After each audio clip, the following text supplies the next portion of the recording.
మరి వాస్తవానికి ఈరోజు ఈ ఆగస్టు 15వ తారీఖున మన భారతదేశానికి స్వాతంత్ర్యము రావడం అనేటువంటిది మనం చూస్తున్నాం. ఈ స్వాతంత్ర్యము రాకమునుపు ఆంగ్లేయులు లేకపోతే బ్రిటిష్ వారు మన భారతదేశాన్ని వారి గుప్పిలలో ఉంచుకొని ఒక విధమైనటువంటి బానిసత్వము వలె భారతదేశ ప్రజలందరినీ కూడా నానా రకాలైనటువంటి పరిస్థితులకు లోపరచి నడిపించుచున్నటువంటి దినాలు మన భారతదేశానికి స్వాతంత్ర్యము రాక మునుపు మరి మన పితరులైన వారు అనేక మంది కూడా చూశారు. దేవునికి స్తోత్రం కలుగునుగాక. అయితే ప్రియులారా, ఈ స్వాతంత్ర్య పోరాటంలో ఎంతో మంది మహామహులు అయినటువంటి వారు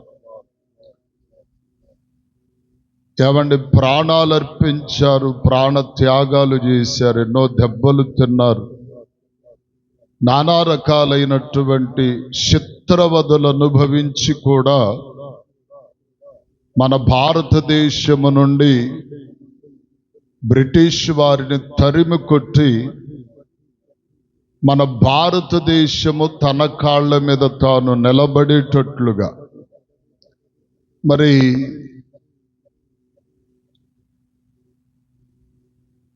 అనేక మంది పోరాడి జయించి ఈ స్వాతంత్ర్యమునకు కారకులయ్యారు. దేవునికి స్తోత్రం కలుగునుగాక. అయితే ప్రియులారా, ఈ స్వాతంత్ర్యము అనేటువంటి దానిలో ఒక భావనను మనం చూడగలుగుతాం. స్వాతంత్ర్యము అనే మాటకు అర్థము ఏమిటి అంటే విడుదల అనేటువంటి భావన వస్తుంది.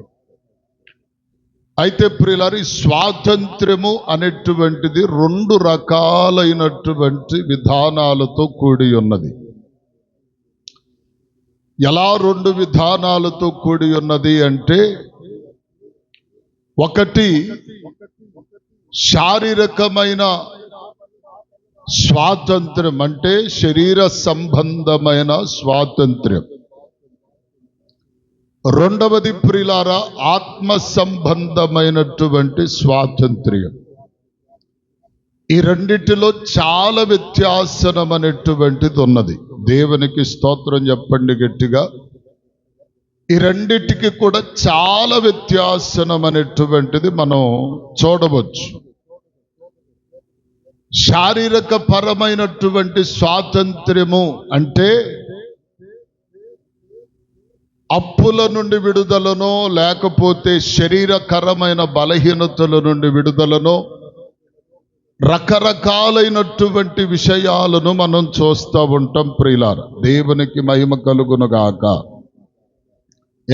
రకరకాలుగా మనం చూస్తాం. అప్పులు, శారీరక బాధలు, రకరకాలైన పరిస్థితులను మనం చూస్తాం. ఇది శారీరక సంబంధమైనటువంటి స్వాతంత్ర్యము నుండి విడుదల అనేటువంటిది మనం చూస్తాం. అయితే ప్రియులారా, మరొకటి మనం చూసాం, దానిని ఆత్మ సంబంధమైన స్వాతంత్ర్యము అంటారు. ఈ ఆత్మ సంబంధమైనటువంటి స్వాతంత్ర్యము అనేటువంటిది ఈ లోకములో ఏ మనుష్యుడు, ఏ వ్యక్తికి కూడా ప్రసాదించలేనటువంటి స్వాతంత్ర్యం అది. మనకున్న అప్పుల బాధలు, శారీరకమైన బాధలు, రకరకాలైన బలహీనత బాధలు అయితే ఎవరో ఒకరి ద్వారా మ్యాక్సిమం విడుదల పరచబడవచ్చు. కానీ ఈ ఆత్మ సంబంధమైనటువంటి స్వాతంత్ర్యం అనేటువంటిది లోకములో ఏ వ్యక్తి కూడా ఒక వ్యక్తికి అనుగ్రహించలేనిది. హల్లెలూయా. ఎవ్వరు అనుగ్రహించలేని దానిని ప్రభువైనటువంటి యేసు క్రీస్తు ద్వారా ప్రపంచానికి అనుగ్రహించబడింది ఈ స్వాతంత్ర్యం. స్తోత్రం చెప్పండి గట్టిగా. ఆ వాక్యమును మనం ఒకసారి జ్ఞాపకం చేసుకుంటే గలతీయులకు రాసిన పత్రిక 5వ అధ్యాయము 1వ చరణమును మనం చదువుకుందాం.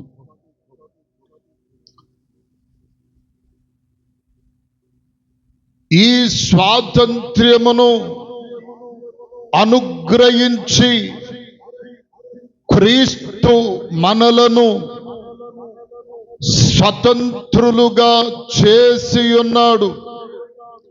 కాబట్టి మీరు స్థిరముగా నిలచి మరలా దాస్యత్వమును కాడి క్రిందకు చిక్కు కొనకుడి అంటాడు. హల్లెలూయా. చెప్పండి అందరూ హల్లెలూయా. నేను 2 మాటలు జ్ఞాపకం చేస్తాను. అపోస్తలుడైనటువంటి పౌలు గలతీయులకు పత్రికను వ్రాస్తూ ఒక శ్రేష్టమైనటువంటి సంగతిని పలుకుతా ఉన్నాడు. ఏమిటి ఆ పలుకుతున్నటువంటి మాట అంటే, మనము అనుభవిస్తున్నాము కదా, ఈ అనుభవిస్తున్నటువంటి స్వాతంత్ర్యము అంటే ఆత్మ సంబంధమైనటువంటి ఈ స్వాతంత్ర్యము ఎవరి వలన కలిగినది అంటే యేసు ప్రభు వారి వలన కలిగినది. యేసు ప్రభుల వారి వలన ఎలా కలిగినది అంటే, నేను ఉజ్జాయింపుగా 4 విషయాలు చెప్తాను ప్రియులారా. ఆదిమ పితరులైనటువంటి అవ్వాదాములు దేవుని మాట పెడచెవిన పెట్టి చేయవద్దన్నటువంటి పనిని చేసి దేవునికి దూరస్తులైపోయారు, పాపములో పడిపోయారు, శాపములోనికి నడిపించబడ్డారు. ఆ శాపము వారిని మరణ ఛాయలలోనికి నడిపించింది. ఇప్పుడు ఏమండి, దేవునికి దగ్గరగా ఉండవలసినటువంటి మనుష్యుడు చేయకూడని పని చేసి పాపమును, ఇదిగో ప్రియులారా, పాపము ద్వారా శాపమును పొంది మరణమై దేవునికి దూరస్తుడైపోతా ఉంటే, ఈ పాపలోకములో పడిపోయిన ఈ మనుష్యుని ఆ పాప విముక్తుని చేసి ప్రియులారా ఒక స్వాతంత్ర్యము మనుష్యునికి దేవుని ద్వారా కలగాలి అని యేసు ప్రభు వారు ఏం చేశాడంటే మనందరి కొరకు చనిపోయాడండి. దేవునికి స్తోత్రం చెప్పండి గట్టిగా, చెప్పండి హల్లెలూయా. మనందరి కొరకు చనిపోయాడు. ఎందుకని? మనకు స్వాతంత్రమును అనుగ్రహించడానికి. ఈ స్వాతంత్రము ఎవరి వలన మనకు అనుగ్రహింపబడింది అంటే ప్రభువైన క్రీస్తు ద్వారా. ప్రియులారా, ఇదిగో అలాగున మనము పూర్వము నుండి చూస్తా వస్తే ఏమండి, ఆదిమ దంపతులైన అబాధాముల తరువాత దైవ ప్రజలైనటువంటి ఇశ్రాయేలీలు 430 ఏండ్లు ఇదిగో ప్రియులారా, ఐగుప్తి బానిసత్వములో బ్రతుకుతున్నప్పుడు 3వ అధ్యాయములో మనము చూస్తాం, వారిని విడిపించుటకు ఆయనే దిగి వచ్చెను అని నిర్గమాకాండములో. ఏమండి, దేవుడు విడుదల పరిచాడు, స్వాతంత్రం ఇచ్చాడు, స్వేచ్ఛనిచ్చాడు. ఒకరికి భారముగా లేకపోతే ఇదిగో ప్రియులారా, ఏమండి, నాయకత్వములో లేకపోతే బానిసత్వములో వీరు బ్రతకకుండా వీరికి ఒక విడుదలను, జయ జీవితమునిచ్చారు. కానీ ఇక్కడ క్రింద ఒక మాట అన్నాడు చూశారు, 5వ అధ్యాయం 1వ చరణం లాస్ట్లో, కాబట్టి మీరు స్థిరముగా నిలిచి మరలా దాస్యత్వమును కాడి క్రింద చిక్కుకొనవద్దు అని చెప్పంటాడు కదా. దాస్యత్వమును కాడి కింద మరలా చిక్కుకొనవద్దు. ఇప్పుడు స్వాతంత్రం అనుగ్రహింపబడినప్పటికీ స్వాతంత్ర్యమును అనుభవిస్తూ కూడా చాలా మంది ఏమైపోతున్నారంటే మరలా దాస్యత్వమును కాడి క్రిందకు వెళ్ళిపోతున్నారు. హల్లెలూయా చెప్పండి, హల్లెలూయా. ఏమంటే కారణం ఏంటి? స్వాతంత్ర్యములో ఉన్నటువంటి ఆ స్వేచ్ఛ, ఆ ఆధిపత్యం, ఆ విలువలు, ఆ గొప్పతనాన్ని అనుభవించడం చేతగాక చాలా మంది ఏమైపోతున్నారు, మరలా దాస్యత్వం అనే కాడి క్రిందకు వెళ్ళిపోతున్నారు. ఇప్పుడు ప్రభువైన క్రీస్తు ద్వారా మనకి ఇవ్వబడిన స్వాతంత్ర్యము ఏమిటి అంటే ప్రియులారా, ఒకటి బంధకముల నుండి విడుదలొచ్చింది, బంధించబడిన పరిస్థితుల నుండి విడుదల వచ్చింది. నీవు బంధకములలో ఉన్నా, బంధించబడి ఉన్నా, ఇదిగో ప్రియులారా, క్రీస్తు నిన్ను స్వతంత్రునిగా చేయడానికి ఆయన నా కొరకు మరణించాడు. దేవునికి స్తోత్రం చెప్పండి, గట్టిగా చెప్పండి, హల్లెలూయా. ఏమండి, స్వాతంత్రం ఇవ్వడానికి ఇప్పుడు ఎవరైనా ఒక మాట చెప్తారు, ఒక కుటుంబమే ఉందనుకుందాం, ఆ కుటుంబం ఎవరన్నా ఒక రవిడీనో ఎవరన్నా కానీ కిడ్నాప్ చేసి నువ్వు చచ్చిపోతానంటే వాళ్ళని విడుదల చేస్తామన్నారు అనుకోండి. సపోజ్ పాస్టర్మ గారు, నేను పాస్టర్మ గారిని కిడ్నాప్ చేశాడు. ఆ రవిడి అన్నాడు, నిన్ను చంపేస్తావు, నువ్వు చచ్చిపోతానంటే ఆమెను వదిలిపెడతామంటే నేను చచ్చిపోతానంటానా? చెప్పండి. స్వాతంత్ర్యము ఇవ్వడానికి, ఆమెకు విడుదలనివ్వడానికి నేను చనిపోగలనా అంటే ప్రియులారా, వాస్తవానికి లోకంలో అలా ఉండేవాళ్ళు చాలా తక్కువ. కానీ ప్రభు ఏం చేశాడంటే, ఏమండి, బంధించబడినటువంటి మనలను విడుదల పరచటానికి ఆయనే బంధించబడిన వ్యక్తిగా మారాడండి. స్తోత్రం చెప్పండి గట్టిగా. ఏమండి, నేను అధ్యాయాలు చూపటం లేదు కానీ చాలా విషయాలు ఉన్నాయి. రెండవదిగా పాపము నుండి విడుదల. నిర్గమాకాండంలోనే ముందుగా బంధకముల నుండి విడుదల అనే విషయంలో, ఏమంటే 3వ అధ్యాయం 12వ అధ్యాయం 14వ అధ్యాయంలో ఇజ్రాయేలీలు ఎలా విడుదల పరచబడ్డారు అనేటువంటి కొన్ని విషయాలను మనం చూస్తాం. రెండవదిగా పాపము నుండి విడుదల అనే విషయములో రోమాపత్రికలు మనం చూస్తాం. 6:18 నుండి 22 వరకు ప్రియులారా, రోమాపత్రిక 6వ అధ్యాయము ఆ మాట చూడండి. 6వ అధ్యాయం 18, 22 వరకు, నీతికి దాసులైతిరి, పాపము నుండి విమోచించబడి నీతికి దాసులైతిరి. ఇందుకు దేవునికి స్తోత్రము. మీ శారీర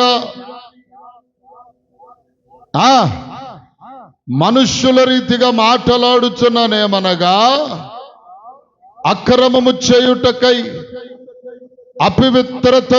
అపవిత్రతకును మీ అవయవములను దాసులుగా ఎలాగూ అప్పగించితిరో అలాగే పరిశుద్ధత కలుగుటకై ఇప్పుడు మీ అవయవములను నీతికి దాసులుగా అప్పగించుడి అంటాడు. దేవునికి స్తోత్రం చెప్పండి గట్టిగా. ఇంకా క్రింద, మీరు పాపమునకు దాసులై ఉన్నప్పుడు నీతి విషయమై నిర్బంధము లేని వారై ఉంటిరి. అప్పటి క్రియల వలన సిగ్గుపడుచున్నాను కారా, వారి అంతము మరణమే. అయినను ఇప్పుడు పాపము నుండి విమోచించబడి దేవునికి దాసులైనందున ఆ పరిశుద్ధత కలుగుటయే మీకు ఫలము, దాని అంతము నిత్య జీవము అంట. ఒకప్పుడు పాపమునకు, చెడు కార్యములకు, ఏమండి, పాపపు స్థితికి దాసులమయ్యాం. కానీ ఇప్పుడు క్రీస్తు ద్వారా మనం ఏం చేయబడ్డామంటే నీతికి దాసులమైనా, నీతికి దాసులుగా మార్చబడ్డా. అందుకనే రెండవదిగా పాపము నుండి విడుదల, మూడవదిగా ఏమండి శాపముల నుండి విడుదల, నాలుగవదిగా మరణము నుండి మనకు విడుదల కలిగింది. హల్లెలూయా. ఏమండి ఈ విడుదల ఎవరి ద్వారా కలిగింది? ఏమండి ప్రభు అంటాడు కదా, మరణమా నీ ముల్లెక్కడా, మరణమా నీ విజయం ఎక్కడా? మరణపు ముళ్ళును విరిచిన విజయము మన ప్రభువైన యేసుక్రీస్తు వలననే జరిగింది. దేవునికి మహిమ కలుగునుగాక. చెప్పండి హల్లెలూయా. కాబట్టి ఈ స్వాతంత్రము దేవుని ద్వారా మనకు అనుగ్రహింపబడింది. ఒకప్పుడు అనేక మంది వ్యక్తుల ద్వారా మన భారతదేశానికి వరకే స్వాతంత్రము వస్తే, ఇప్పుడు ప్రపంచమంతటికి కూడా 2026 సంవత్సరముల క్రితకాలం ప్రభువైన యేసుక్రీస్తు భూలోకములో మనుష్యావతారముగా పుట్టి ఈ లోక మాలిన్యతంతటిని, పాపమంతటిని, శాపమంతటిని, ఇదిగో ప్రియులారా, మనుష్యుల నుండి విడుదల పరిచి, సాతాను బంధకాలలో పడి ఉన్న అనేకులను విడుదల పరిచి, నిత్య సత్య రాధ్యమునకు వారసులుగా మనలను చేసి ఉన్నాడు గనుక ఆయనిచ్చినదే ఈ స్వాతంత్ర్యం. ఈ స్వాతంత్ర్యమును పొందిన మనం మరలా ఆ కాడి క్రిందకి వెళ్ళక, ఆ కాడి క్రింద చిక్కుకొనక, దేవునికి మరణాంతరము వరకు ఏమండి ఆయనకు స్వతంత్రులుగా ఉండి, ఆయనకు లోబడి, ఆయనకు ప్రియులారా మన ప్రభువైన క్రీస్తుకి మహిమ తెచ్చే వ్యక్తులుగా మనం ఉండి నడిపించబడదమట్టి కృప దేవుడు మనందరికీ అనుగ్రహించునుగాక. చెప్పండి అందరూ ఆమేన్. హల్లెలూయా. అందరం